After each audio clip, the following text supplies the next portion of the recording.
अल्लाह व मलाइकतुहु युसल्लूना अलन नबी या अय्युहल्लज़ीना आमनू सल्लू अलैहि व सल्लिमू तस्लीमा।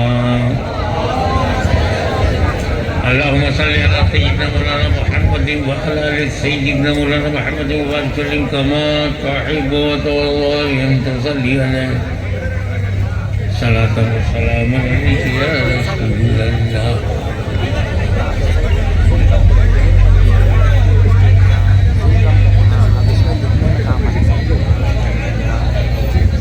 जितने वॉलेंटियर हैं, वॉलेंटियर तवज्जो दें, नहीं वॉलेंटियर सुन नहीं रहे हैं, आप तकरीर सुनने नहीं आए तो मेरी बात सुन क्यों नहीं। जितने वॉलेंटियर्स हैं उनकी ड्यूटी ख़त्म, उन्हें जगह मिले तो बैठें, खड़े रहें या घर चले जाएं।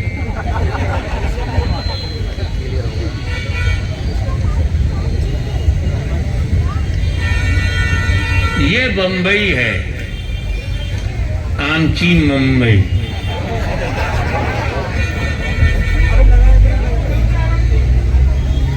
और ये आर्थिक राजधानी है हमारे देश की। यहाँ मार्केट में लेटेस्ट माल की वैल्यू है।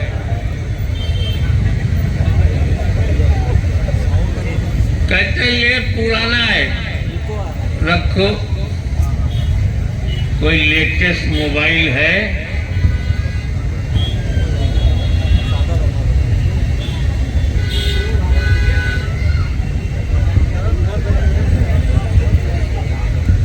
बड़ा वट है लेटेस्ट का, लेकिन लेटेस्ट में खूबी है, ओल्ड मॉडल का दुश्मन नहीं होता। लेटेस्ट मॉडल ओल्ड मॉडल का दुश्मन नहीं होता, बल्कि ओल्ड मॉडल में जो नहीं है वो लेटेस्ट मॉडल में है।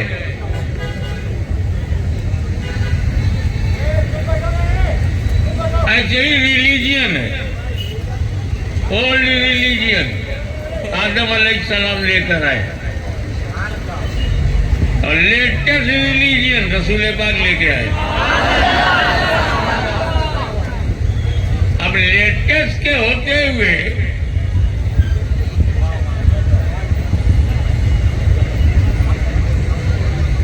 और लेटेस्ट कहते किसको है, वो हर वो चीज लेटेस्ट है, हर वो मॉडल लेटेस्ट है जिसके बाद कोई मॉडल ना बने। आज जो लेटेस्ट है, कल अगर वो कोई नया मॉडल आ गया तो ये पुराना हो गया। लेटेस्ट वही है जिसके बाद कोई मॉडल ना आए। नोकिया आए और उस पे मॉडल आते रहे और लेटेस्ट पे लेटेस्ट बनते रहे। आज का लेटेस्ट कोई और है, अगर उसके बाद कोई मॉडल नहीं आएगा तो वही लेटेस्ट रहेगा। कुरान के बाद कोई किताबुल्लाह नहीं आई, कुरान लेटेस्ट। इस्लाम के बाद कोई रिलीजियन नहीं आया, इस्लाम लेटेस्ट। मोहम्मद अरबी के बाद कोई पैगंबर नहीं आया, मेरा रसूल लेटेस्ट।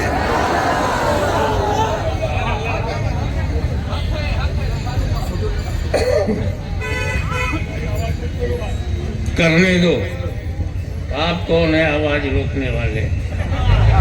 प्रधानमंत्री हो, आवाज रोक देते हो।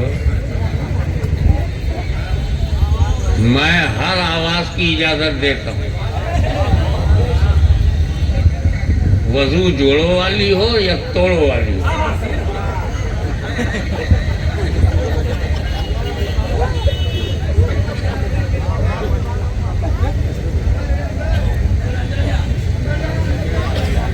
कुरान एक किताब है, हमारे स्टूडेंट्स ने कॉलेज में यूनिवर्सिटी में किताब पढ़ी है, उसका एक सब्जेक्ट होता है। ये फिजिक्स की किताब है, तो उसमें जो चैप्टर होगा फिजिक्स का होगा, उसमें हिस्ट्री नहीं होगी। उसमें हीट होगा, उसमें लाइट होगी, उसमें साउंड का चैप्टर होगा, रिफ्लेक्शन ऑफ लाइट होगी। उसमें भूगोल नहीं होगा। और जो किताब भूगोल की है उसमें हिस्ट्री नहीं, जो किताब हिस्ट्री की है उसमें इकोनॉमिक्स नहीं, जो किताब इकोनॉमिक्स की है उसमें लॉजिक नहीं, जो किताब लॉजिक की है उसमें पॉलिटिकल साइंस नहीं। एक किताब में एक ही सब्जेक्ट होता है सुभानी मियाँ, एक ही सब्जेक्ट होता है किताब में, और वो आगे चाहे देखो चाहे पीछे देखो किताब एक ही। तो कुरान भी एक किताब है।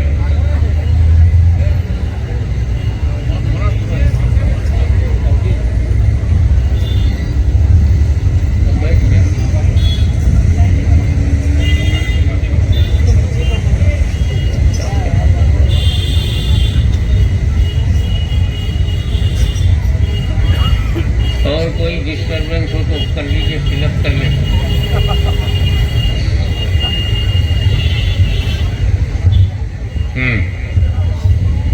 अब सवाल ये है कि कुरान में कौन सा सब्जेक्ट है? क्या इसमें हिस्ट्री है सिर्फ, या ये ज्योग्राफी है, लॉजिक है, फिलॉसफी है, इकोनॉमिक्स है, कि सोशल साइंस है, सोशियोलॉजी है, या ज़ूलॉजी है, या बॉटनी है, या फिजिक्स है, या केमिस्ट्री है? ये कुरान किस सब्जेक्ट की किताब? तो कुरान खुद कहता है कुल्लु सगीरिन व कबीरिन मुस्ततर, हर छोटी बड़ी चीज कुरान में है। तो जो फिजिक्स की किताब पढ़ेगा वो सिर्फ लाइट, हीट और साउंड पढ़ेगा। जो हिस्ट्री की किताब पढ़ेगा गुलाम वंश, मुगल वंश, अंग्रेजों का आना जाना पढ़ेगा। लेकिन जो कुरान पढ़ेगा तो पढ़ाने वाले का कितना इल्म है उस हिसाब से उसे कुरान का इल्म मिलेगा। हमको हमारे आलिम दीन ने, शेखुल हदीस ने, शेखुल कुरान ने पढ़ाया, जितना उन्हें कुरान मालूम था उन्होंने पढ़ाया, मैंने जाना। मगर मेरा नबी, उसने कुरान को किसी मुल्ला से नहीं, सीधे सीधे अल्लाह से पढ़ाया। और रहमान वो है वो अल्लामुल कुरान, जिसने अपने महबूब को कुरान पढ़ाया। अब किताब में हर छोटी बड़ी चीज, कुरान में हर छोटी बड़ी चीज मुस्ततर, अंडरलाइन, हर चीज, हर छोटी बड़ी चीज, कुल्लो सगीरिन व कबीरिन, अंडरलाइन है। देखने में आए थे, अंदर सब कुछ है।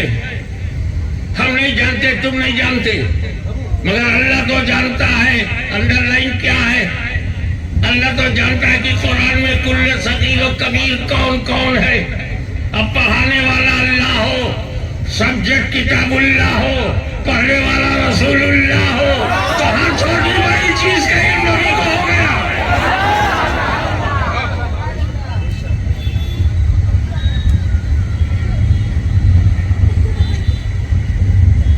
मैं अल्हम्दुलिल्लाह दुनिया के 5 महाद्वीप में जा चुका हूँ।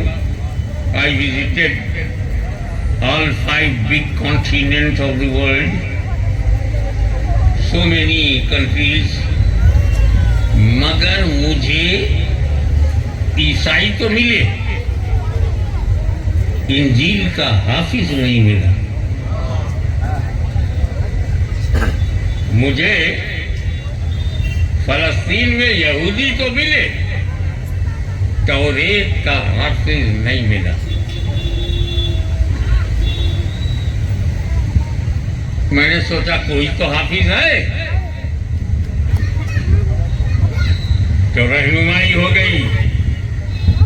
तौरेत का हाफिज, इंजील का हाफिज, ज़बूर का हाफिज आम आदमी नहीं होगा। ये अल्लाह की किताब है, स्पेशल किताब है। जनरल हाफिज नहीं हो सकते। हाफिज होने के लिए नबी होना। इसीलिए ज़बूर के हाफिज दाऊद खलीफतुल्लाह, तौरेत के हाफिज मूसा कलीमुल्लाह, इंजील के हाफिज ईसा रूहुल्लाह। ये सिफत नबियों की है कि अल्लाह की स्पेशल बड़ी किताबों के हाफिज हों। सिर्फ मूसा कलीमुल्लाह, सिर्फ हारून अलैहिस्सलाम हाफिज तौरेत, सिर्फ ईसा मसीह अलैहिस्सलाम हाफिज इंजील। ये इसलिए रहे कि ये नबियों की सिफत, तवज्जो चाहूंगा, ये नबियों की सिफत कि अल्लाह के कलाम के हाफिज बने। मगर मदीने वाले पे कुर्बान हो जाओ, जो सिफत नबियों की थी हाफिज कुरान बनाकर अपनी उम्मत को दे दिया।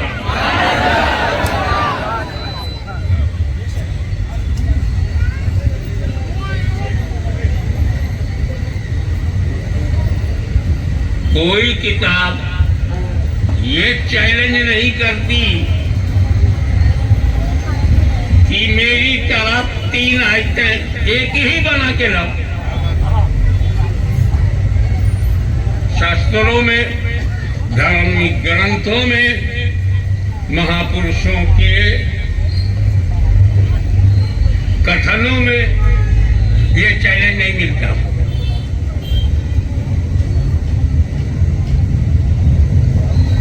एक सब्जेक्ट पर 100 किताब मिल जाएगी।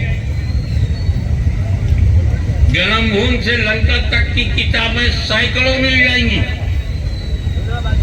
लेकिन 1400 बरस गुजर गए, दूसरा कुरान कोई बना ना सका। कोई एक आदमी नहीं लिख पाया, क्योंकि बंदे ने लिखा हो तो बंदा बढ़ाए। ये किताब किसी आलिम की लिखी नहीं, अल्लाह का कलाम है। सही बात, क्या बात। रही बात डरो मत, डरो मत, समझो। 4 बड़ी किताबें हैं, कुरान, इंजील, ज़बूर, तौरेत। इसमें अफजल किताब कौन सी है? कैसे?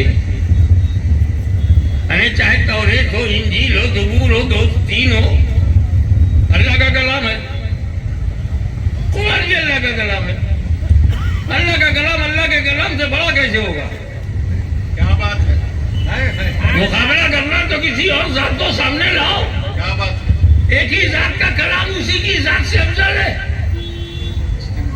हाशमी की तकरीर से बड़ी है। हाशमी की तकरीर से छोटी है। अबे छोटी कहना है तो शेखुल इस्लाम से मुकाबला कर। उन्हें छोटी तकरीर वाला कहना है तो मुहद्दिस आज़म से मुकाबला कर। शेखुल इस्लाम की तकरीर से अफजल है। अल्लाह का कलाम अल्लाह के कलाम से अफजल है। व्हाट डू यू से? मैंने कहा मुल्ला, दिशा बदलती है तो दशा बदल जाती है। तुम्हारी दिशा अल्लाह पे है कि देने वाला अल्लाह है। तौरेत का देने वाला अल्लाह है, ज़बूर का देने वाला अल्लाह है, इंजील का देने वाला अल्लाह है, कुरान का देने वाला अल्लाह है। जब देने वाला एक ही तो छोटा बड़ा कैसे? हम सुन्नियों की नजर देने वाले के साथ साथ लेने वालों में भी है। जब ज़बूर दिया तो लिया दाऊद खलीफतुल्लाह ने, तौरेत दिया तो लिया मूसा कलीमुल्लाह ने, इंजील दिया तो लिया ईसा रूहुल्लाह ने, और जब कुरान दिया तो लिया मुहम्मदुर रसूलुल्लाह।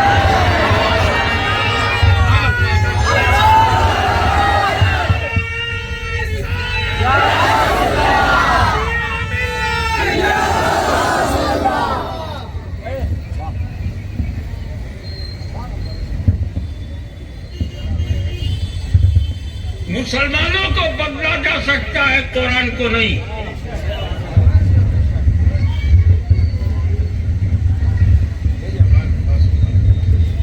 तो ये घबराना मत, कुरान बदला जाएगा। यजीद नहीं बदल पाया, इशारा समझो। कल का यजीद नहीं बदल पाया, आज का पलीत कैसे बन गया? नहीं बदल। Nobody can change Holy Quran. Nobody can change. मस्जिद पे कब्जा कर लोगे, कुरान पे नहीं। हमारी लिंचिंग हो सकती है, कुरान की नहीं।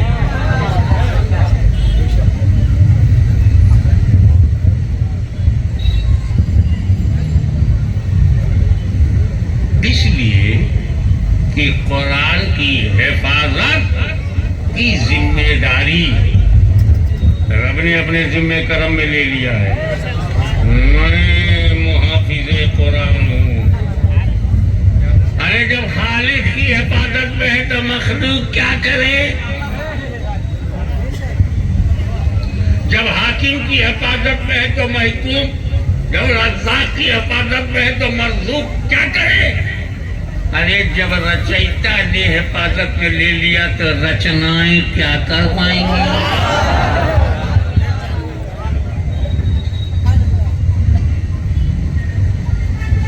और दूसरी बात, बदला भी नहीं जा सकता।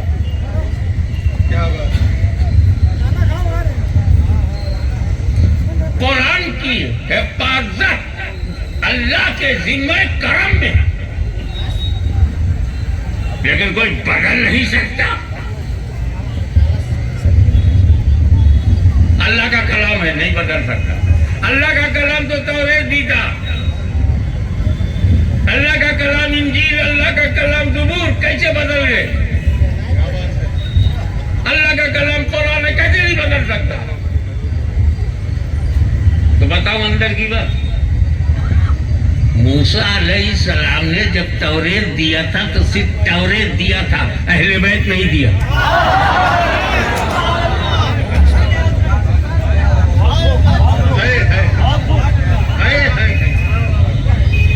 जब दाऊद अलैहिस्सलाम ने ज़बूर दिया तो ज़बूर दिया, अहले बैत नहीं। ईसा मसीह के बाद तो अहले बैत की ही नहीं। मगर मेरे नबी ने जब कुरान दिया तो साथ में अहले बैत।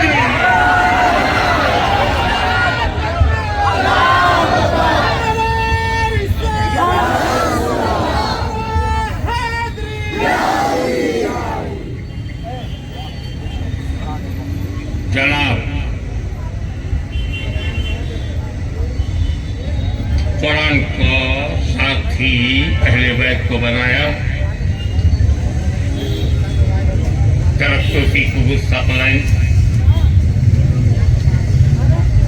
जो भारी चीजें तुम्हें दे रहा हूं, अगर इन दोनों को मजबूती से पकड़ा, कुरान अहले बैत को मजबूती से पकड़ा तो हरगिज हरगिज गुमराह नहीं होंगे।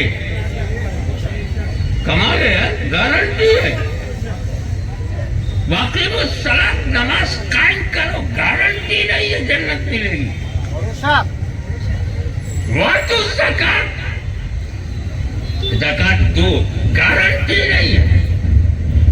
अल्लाह कबूल कर ले उसका फजल है, रद्द कर दे तो उसका आदल है।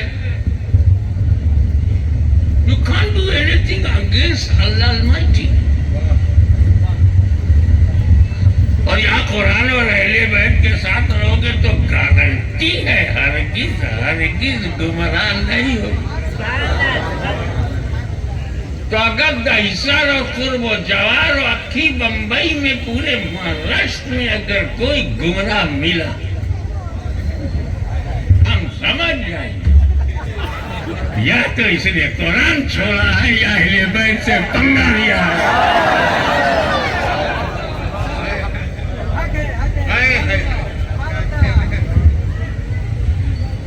कुरान बेनियाज है।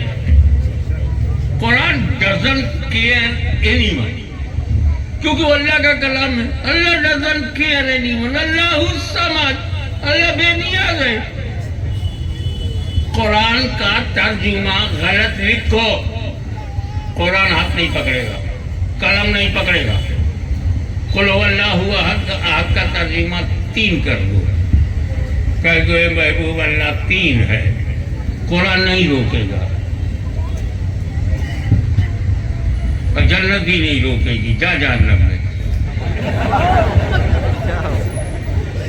तो कुरान का तर्जुमा गलत करो, क्या तर्जुमा करने वाले के कलम को कुरान पकड़ता? बेनियाद है, बोलता नहीं, अनबोलता है, साकित है। तो जरूरत थी इस अनबोलते कुरान के साथ कुछ बोलते कुरान हो। तवज्जो, इस अनबोलते कुरान के साथ कुछ बोलते कुरान हो। तो जब ये खामोश कुरान मदीने की मस्जिद नबवी के ताक पर रहे और यजीदियत की आंधी आ जाए तो ये तो मस्जिद ही में रहे, मगर बोलता कुरान मैदान करबला में आ जाए।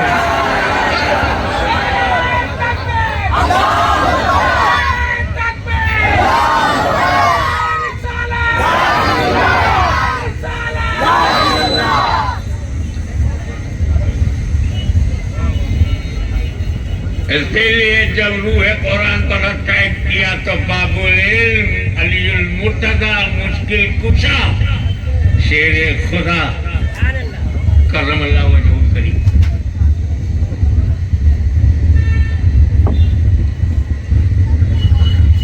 और जब नबी का आना बंद हुआ तो वली कभी कुरान अकेला नहीं दिख रहा। कुरान है नबी, कुरान अली, कुरान हसन, कुरान हुसैन, कुरान इमाम ज़ैनुल अब्दीन के साथ, इमाम मोहम्मद बाकिर के साथ, इमाम जाफर सादिक के साथ, इमाम मूसा रज़ा के साथ, मूसा कासिम के साथ, अस्करी के साथ, गौसे आज़म के साथ, गरीब नवाज के साथ, मजदूर शमलानी के साथ। तो जब तक कुरान है अहले बैत रहेंगे, और जब तक फातिमा की औलाद है भारत में मुसलमान रहेंगे।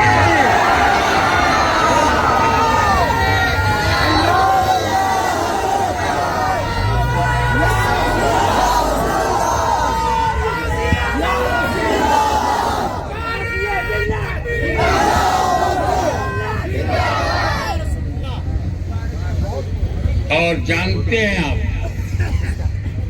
शॉर्टेस्ट पॉसिबल वे से हमें चलना है, क्योंकि हमें भारत से डबल मोहब्बत है।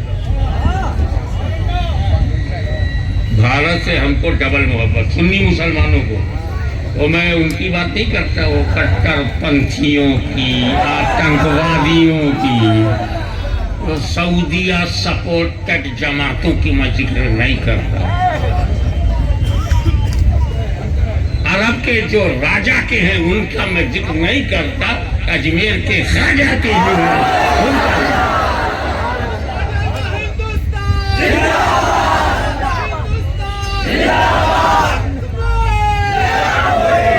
अरे देखो भैया, पहला नबी बशरियत के लिबास में, मानव रूप में, ह्यूमन स्ट्रक्चर में जो धरती पर आया उसे आदम अलैहिस्सलाम कही। आदम, और हम उनकी औलाद हैं। मुसलमान किसकी औलाद है? आदम अलैहिस्सलाम की औलाद है। सारे हिंदू वो भी आदम अलैहिस्सलाम के, ईसाई, Buddhist, Jainist, communist, socialist, opportunist, सब आदम की औलाद। तो जब हिंदू, मुस्लिम, सिख, ईसाई एक आदम की औलाद हैं तो आपस में लड़ते काहे को? काहे को लड़ते हो? कौन लड़ाता है तेरे को?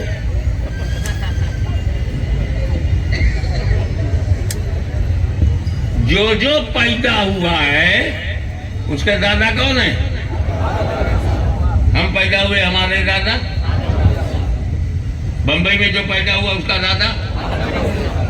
जितने मराठी हैं, गुजराती हैं, दादा कौन? जितने मद्रासी हैं, तमिल हैं, तेलुगु हैं, दादा कौन? जितने काशी मथुरा में पैदा हुए, दादा कौन? तो आदम तो सबके पूर्वज हुए हैं। तो लौटो आदम के घर की तरह, उनके घर में है ला इलाहा इल्लल्लाह।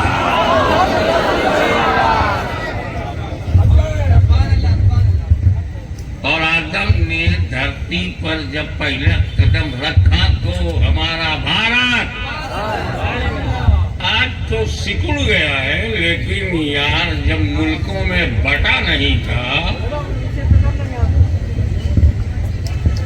तो पूरा पाकिस्तान, लंका, बांग्लादेश, बर्मा, भूटान, अफगानिस्तान सब हिंदुस्तान। और आदम का कदम पड़ा भारत में। हम पैदा हुए भारत में नागरिक हैं, इसलिए हमारा देश प्रेम है। और दूसरा कारण ये है कि आदम के चरणों को जिस मिट्टी ने चूमा वो मिट्टी भारत की है।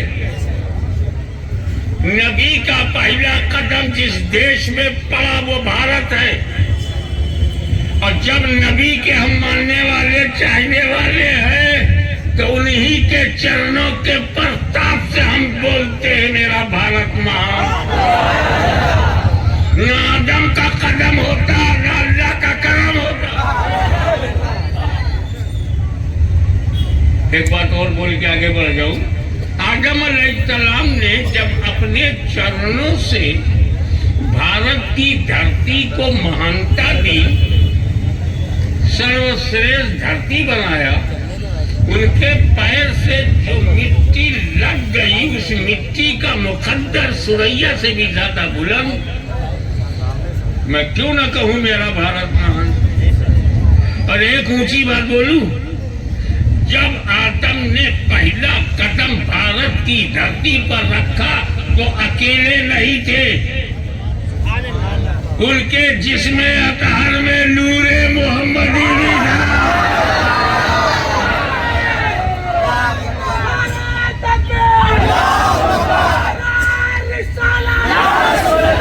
नूरे मोहम्मदी का पहचान सारी धरती पर पाया, मगर सबसे पहले जो धरती पैजियाब हुई वो हमारा भारत है। मैं क्यों न कहूं मेरा भारत महान है।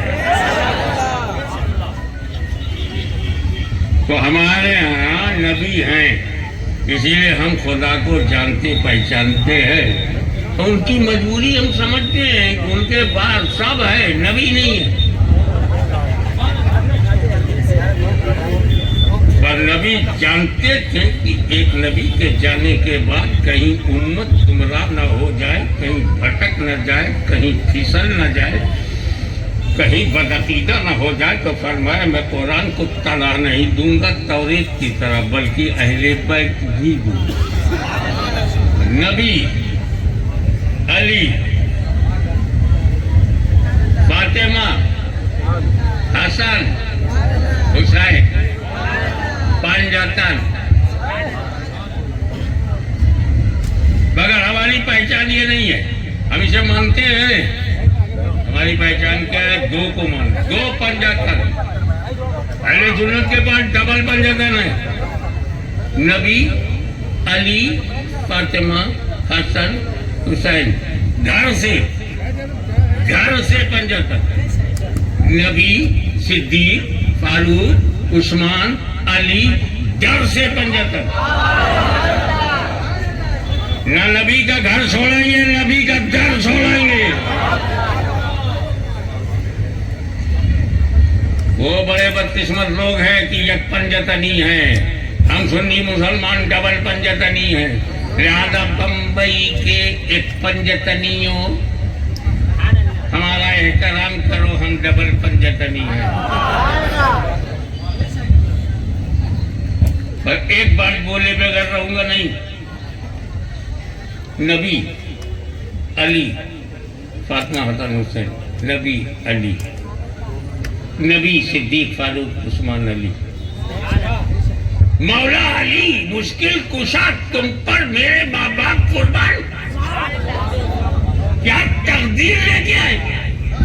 इस पंजतन में भी अली, उस पंजतन में भी अली।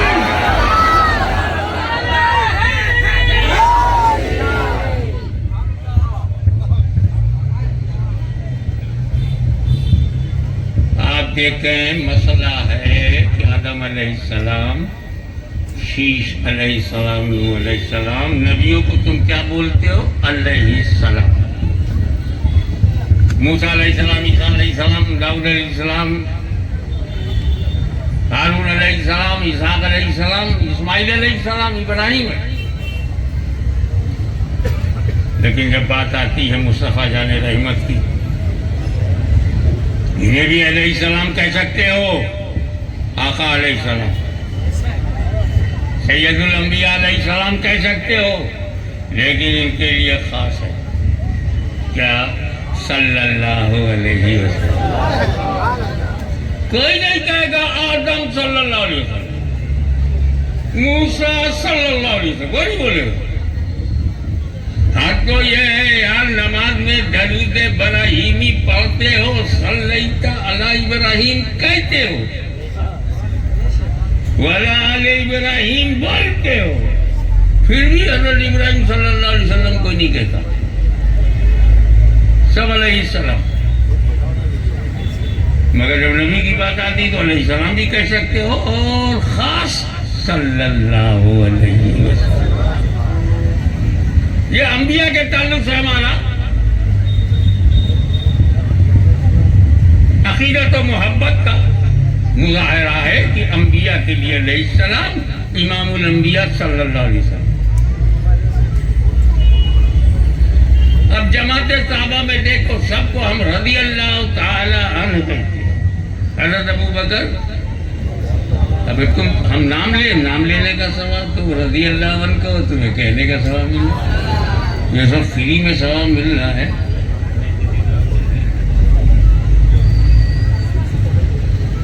हज़रत उमर, हज़रत सलमान, हज़रत बूज़र, हज़रत साद बिन अबी वक़ास, सारे साहब। लेकिन जैसे ही मौला अली का नाम आता है, इन्हें भी रज़ी अल्लाह ताला कह सकते हैं, कहते भी हैं, लेकिन एक खास है जो अली के साथ है, कर्रमल्लाहु वजहहु करीम।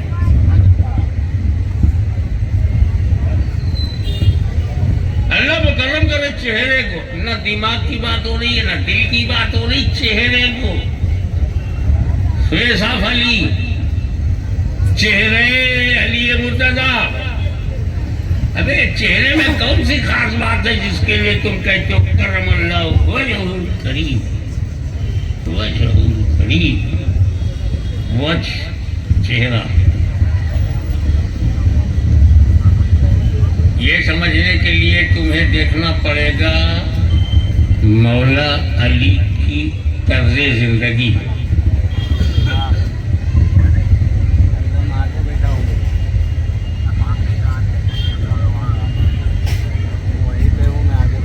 हज़रत फातिमा बिन्त असद अली की माँ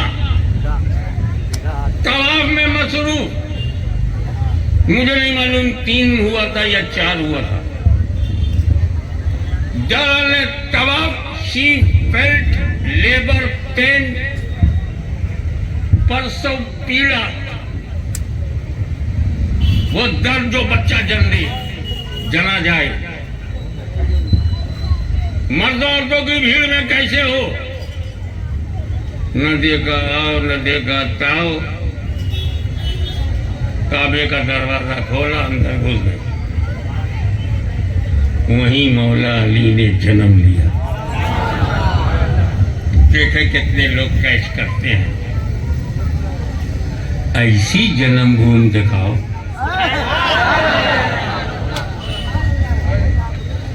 मगर मौला अली कितने ईमानदार थे, कभी उन्होंने दावा नहीं किया काबा मेरा है, मेरी जन्मभूमि।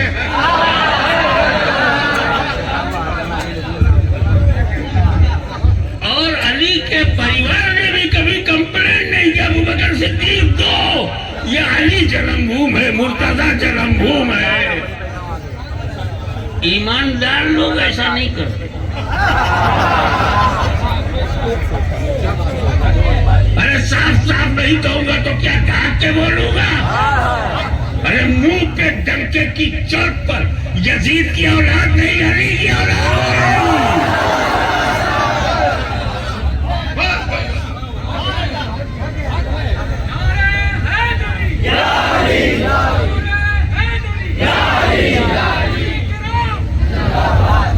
अब जब वो अली का जन्म हुआ, काबे के अंदर हुआ, अगर फातिमा बिन असद को रोकने की हिम्मत किसमें? ये कोई मामूली खातून नहीं थी। मुतवल्ली काबा जनाबे अबू तालिब की हरम मोहतरम है। किसकी हिम्मत है कि चीफ ट्रस्टी ऑफ काबा की बीवी से पंगा ले? सारे अबू जहली, अबू लहबी एंड कंपनी मुंडी जुगाए। काबे में मौला अली का जन्म हुआ। जब वो संभल गई, अपने आप को समेटा, अली को लपेटा, तब देखा कि ये है बेटा। आंखें बंद। क्या अंधा पैदा हुआ? बड़ा दुख हुआ। खुशी ये थी कि काबे में पैदा हुआ, और दुख ये था कि ब्लाइंड पैदा हुआ, अंधा पैदा हुआ। घर आ गई। जनाब अबू तालिब को पता चला कि अली पैदा हुआ। आए। वो औरत ही नहीं है जो एक बार शिकायत करके चुप हो जाए। हर नए आदमी से शिकायत करना उसके औरत होने की दलील है। जनाब अबू तालिब आज उनसे भी कहा, देखो लड़का अंधा है। बीवी को समझाया, आंखें देखती रहेगी, जब माथा तो देख। ऐसा लगता है कि जन्नत की बहारों ने पनाह ले ली हो। ऐसा गाल तो देख, ऐसा लगता है कि सितारों ने अपने हुस्न को रुखसार पे लुटा दिया हो। तसल्ली। थोड़ी देर बाद अब्बास आए। फिर कहा है मेरा भतीजा? बोले हाँ सब ठीक है मगर अंधा।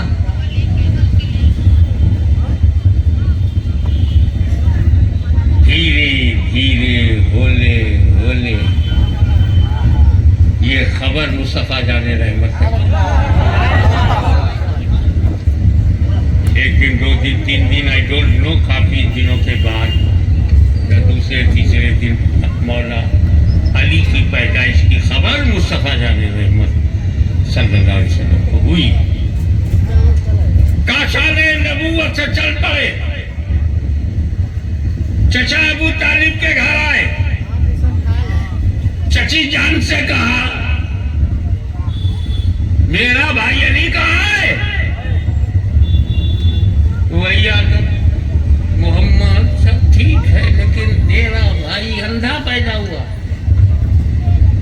और कहा, चची जान, जुमले पे ध्यान देना, चची जान चाहे जैसा हो अली मेरा है। इतिहास साक्षी है। बैठो। इतिहास साक्षी है कि जैसे ही नबी ने अली को अपनी चची की गोद से लेकर अपनी गोद में लिया, अली ने आंखें खोल दी।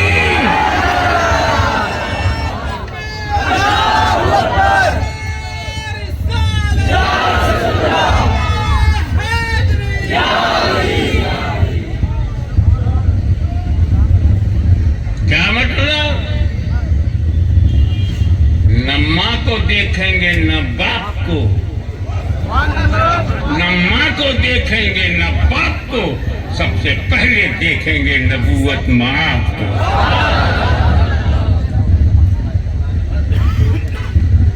जब नबी का चेहरा सामने आएगा तब सबसे पहले पैदा होते ही नबी का चेहरा जिस चेहरे ने देखा करमल्लाहु वजहुल करीम।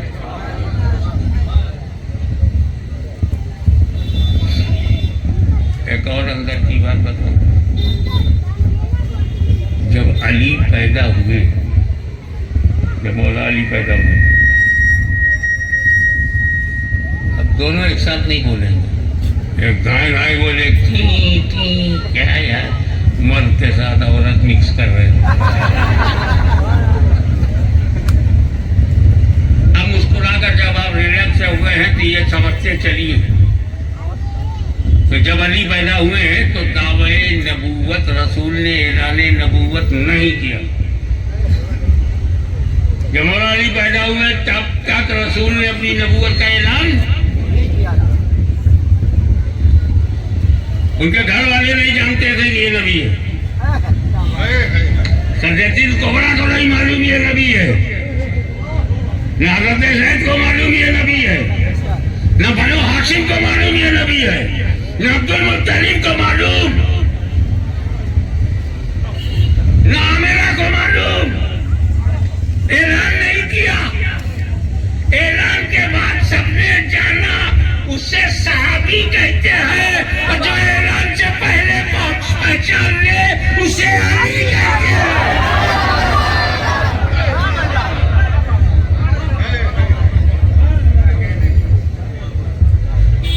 अब सोचो, जब विलादत के बाद बचपन में मार्फते नबूवत का ये आलम है, तो 55 में मार्फती नबूवत का आलम क्या होगा। अभी हमारे जो कुछ लोग हमको खुशखबरी सुनाए, हजरत हज करने जा रहे हैं हम लोग, वो बोले हम अभी नहीं जा रहे। मैंने कहा और कोई गांव से सराया से जा रहा, बोले 10-15 आदमी जा रहे, लाखों रुपया खर्च करेंगे, वहाँ जाके क्या करेगा, ये करेंगे, क्या देखेगा, काबा देखेंगे। क्या जज्बा यार, हम सुनिए, जनाब काबा देखेंगे, दीवारे काबा देखेंगे, हजरे अस्वद देखेंगे, हतीम देखेंगे, मकाम इब्राहिम देखेंगे। इसके लिए 5 लाख, कोई 10 लाख, कोई 12 लाख, जैसा टूर वाला वैसे ही वसूल वाला।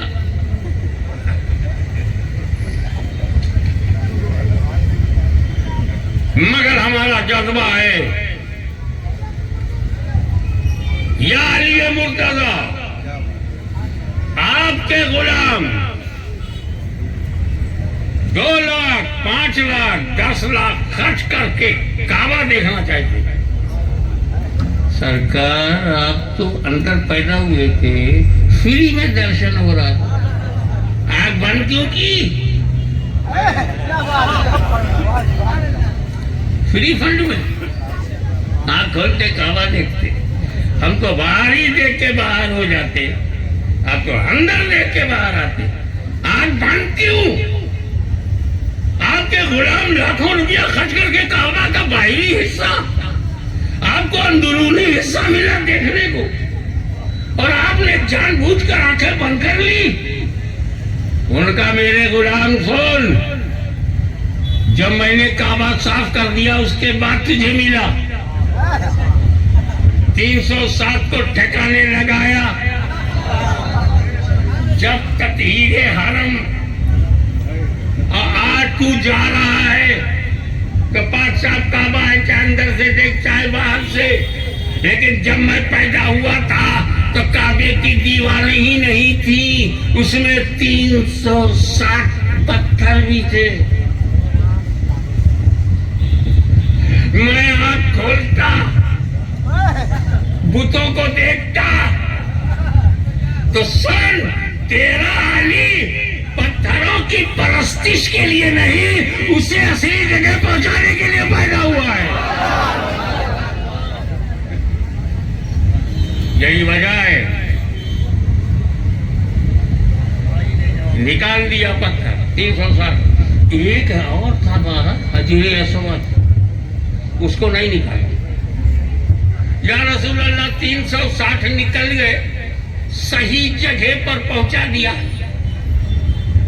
ये हजरे असवद जन्नत से आया, ओके, मगर इसको अबू जहल ने चाटा है, इसमें अबू लहब का थूक लगा है। लेटेस्ट पत्थर मंगवा लीजिए जन्नत से जब जिब्रील आए, और संपूर्ण क्रांति, मुकम्मल इनकलाब आए। तो ये हजरत को भी हटाइए, नया पत्थर लगाइए। ऐसा रसूल ने किया, अंदर के पत्थर निकाले और बाहर का पत्थर काला काला पत्थर रहने दिया। क्यों? रसूल यही मैसेज दे रहे हैं कि तेरा नबी पत्थरों का दुश्मन नहीं है। तवज्जो, तेरा नबी पत्थरों का दुश्मन नहीं है। वही हटाए जाएंगे जो पूजे जाते थे, वो नहीं हटेगा जो चूमा जाता था।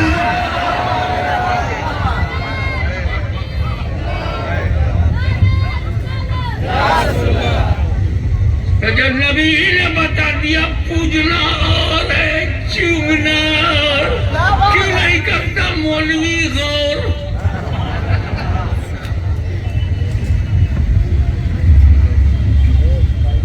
अब बात आई है तो क्लियर कर दूं, चूमना स्वभाव है, चूमना जायज है, चूमना हराम है।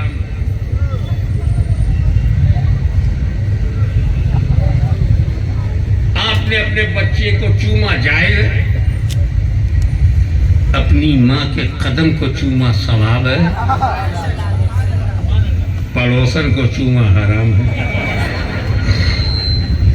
शिर्क तो है ही नहीं, शिर्क तो होता ही नहीं। या सवाब होगा या जायज होगा या हराम होगा, शिर्क कैसे? अरे बाबा अल्लाह को चूम सकते हो? ये हजारों की तादाद में बड़ी डिसिप्लिन से बैठे हो, अल्लाह को चूम सकते हो, छू सकते हो, टच कर सकते हो, बोसा ले सकते हो, तो अल्लाह को चूम नहीं सकते? पक्का बोलो, अल्लाह को चूम नहीं सकते? अरे तकलीफ से जो दीवार के साइड में खड़े मेरे भाइयों, अल्लाह को चूम सकते हो? और पीछे वाले बीच वाले बताओ, अल्लाह को चूमा जा सकता है? क्या है? पक्का डर कर लूं नहीं चूम सकते? तो फिर जब ये तय हो गया अल्लाह को चूमा नहीं जा सकता, तो ये भी तय हो गया जिसे चूम लेंगे वो अल्लाह हो नहीं सकता।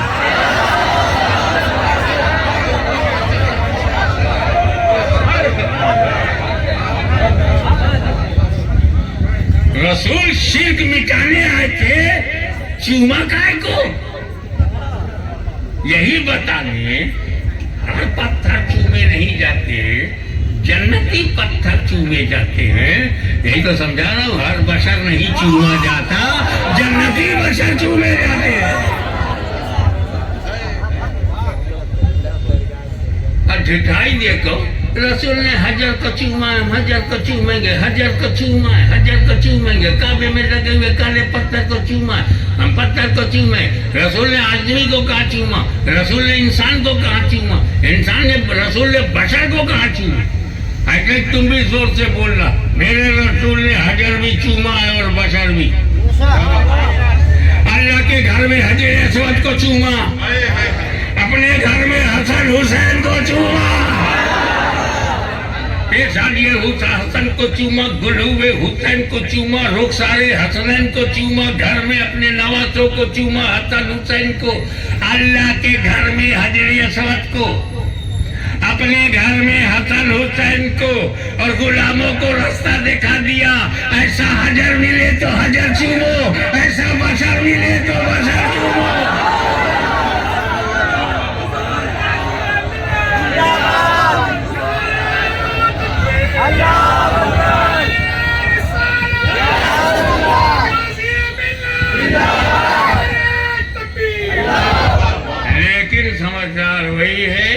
कि जब अदब मेंटेन रहे, हाथ बांध के खड़े रहो, हम कयामगाह पे चले जाएं, तब आके चूमो चाटो, कोई बात नहीं, रास्ते में माफ करो।